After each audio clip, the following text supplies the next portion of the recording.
جب ہم بغاوت کرتے ہیں تو یہ کسی خاص ثقافت کے لیے نہیں ہوتا، ہم صرف اس لیے بغاوت کرتے ہیں کہ بہت سی وجوہات کی بنا پر ہم مزید سانس نہیں لے سکتے۔ لوگوں کو سب کچھ اس شرط پر سمجھایا جا سکتا ہے کہ آپ چاہتے ہیں کہ وہ سمجھیں۔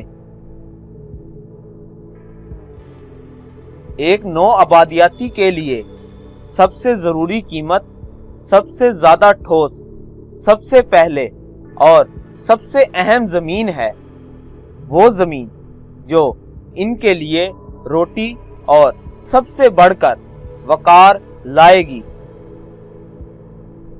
سامراج اپنے پیچھے سڑنے کے جراثیم چھوڑتا ہے جن کا ہمیں طبی طور پر پتہ لگانا چاہیے اور اپنی سرزمین سے نکالنا چاہیے، بلکہ اپنے ذہنوں سے بھی۔ جو چیز اہم ہے وہ دنیا کو جاننا نہیں بلکہ اسے بدلنا ہے۔ زبان پر مہارت قابل ذکر طاقت فراہم کرتی ہے۔ ایک آدمی جس کے پاس ایک زبان ہے، اس کے نتیجے میں اس زبان کے ذریعے ظاہر اور مضمر دنیا ہے۔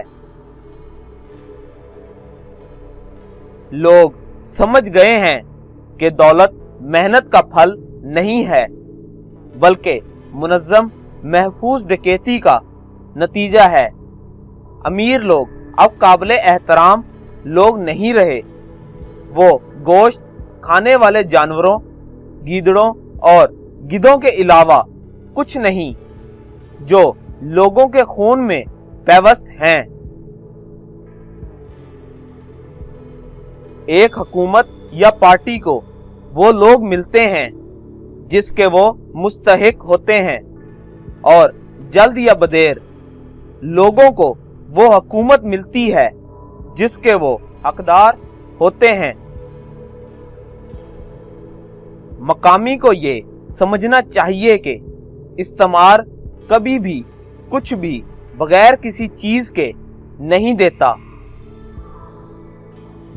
ہم سمجھتے ہیں کہ ایک فرد کو انسانی حالت میں موجود عالمگیریت کو قبول کرنے کی کوشش کرنی چاہیے۔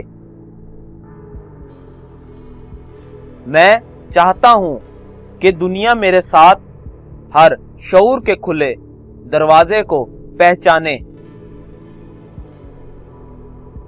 آج جو چیز اہمیت رکھتی ہے وہ سوال جو افق پر منڈلا رہا ہے، دولت کی دوبارہ تقسیم کی ضرورت ہے۔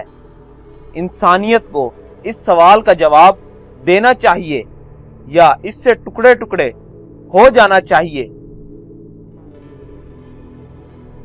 نو آبادیاتی تناظر میں آبادکار مقامی لوگوں کو توڑنے کا اپنا کام صرف اس وقت ختم کرتا ہے جب موخر الذکر سفید فام کی اقدار کی بالادستی کو بلند آواز سے اور سمجھ بوجھ کر تسلیم کرتا ہے۔